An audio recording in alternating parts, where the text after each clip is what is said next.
Hello there, kia ora. It's starting to feel a lot like Christmas. Well, to me anyway. After a long, dark year full of stupid people doing and saying stupid things and getting away with it, this month has already started off with some good old fashioned pushback and consequences. And no, I'm not talking about this really smart sounding Facebook post from the Associate Education Minister who buggers up his basic grammar like he's Snapchatting 15-year-old school kids, or the claims that the sinking of the Manawanui were based on vaccines from a party run by a lawyer who this week was reprimanded for breaking name suppression laws around an infant because of what legal counsel considered a lapse in judgment.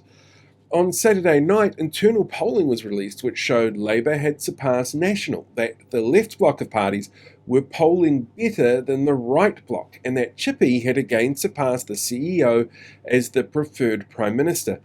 This is actually following a trend from a collection of polls over recent months where we've seen National slowly losing popularity and Labour slowly picking it up, but is the first poll that we've seen where the parties swap and that the preferred Prime Minister rankings also swap.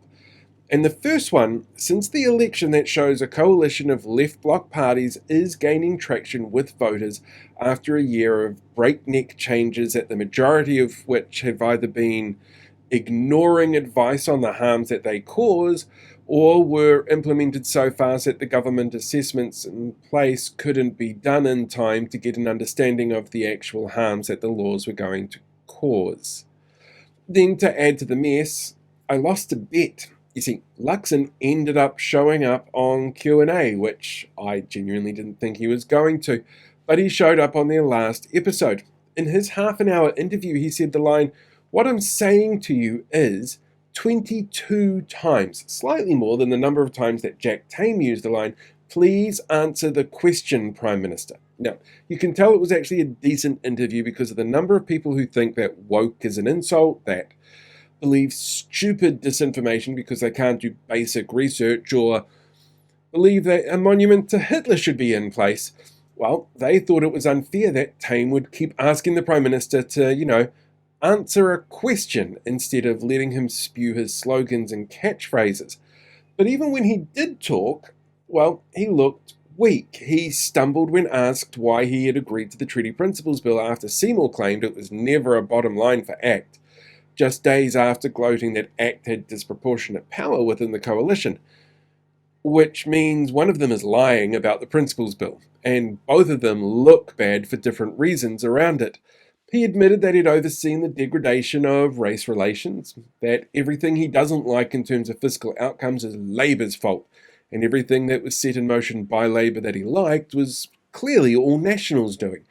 He ignored comments about how the rest of the world had also had huge inflation and interest rates and blamed Labour for the fact that Iraq has more economic growth going on right now than us, and that despite having all the data and a year in power, rushing through changes as soon as they came in with their little mini budget, the outlooks keep getting worse and worse for our economy. And more than a year with all the power and all the data, the economy is still tanking under their watch, which, people are worse off. The poor are getting poorer while the rich continue to sell properties outside of the Bright Line test to make money. Sorry, that may have actually just been the Prime Minister himself, which makes him seem even more out of touch with voters, especially the 45,700 people who have been made unemployed in his time as Prime Minister, many of whom made up the record numbers of people migrating away from the country, leading to a net migration loss, a weaker labour market with lower than expected wage growth, all to deal with inflation, apparently, that was coming down anyway and at the rate that Labour predicted, but with the job losses that Labour avoided by putting in unemployment numbers as a factor for interest rate setting in legislation that this government removed. Or perhaps it's those business owners he seems out of touch with. Yeah, he was a CEO, but of a company that the government will seemingly always bail out if they have issues. Unlike the small and medium-sized businesses, which are, according to data out yesterday, going into insolvency at a much higher rate than we saw during the global financial crisis. Oh, and then on Monday it was also revealed that oil and gas mining companies who had not found any pockets of resources in years are subject to an agreement that we made at COP29, where we said we weren't going to give them tax breaks or incentives because, we need to get away from fossil fuels. Only they'd asked the government for a tax underwriting on any exploration that they did, which basically would mean that the taxpayer pays for these fossil fuels extractors to look for things that they haven't found in years, no matter how much luck that they have. And instead of a blanket refusal, the Minister for Mining, Shane Jones, said he'll consider it. Actually, maybe I'm overthinking this a little. Perhaps the reason why the current coalition is simply not coming off as attractive is because they're not kind. For those on the right, and especially the alt-right, the idea of kindness gets scoffed at a lot, mostly while whinging about vaccine mandates.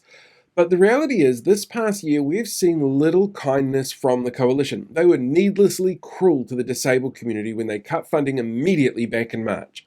Needlessly cruel to first home buyers, to the people of the South Island, to Marley, to those on benefits who need help, to trans people taking part in amateur sports, to people who want to keep their kids safe outside schools by keeping the speed limits low or near roads, to people attending tangi who are in a gang, to kids in emergency housing.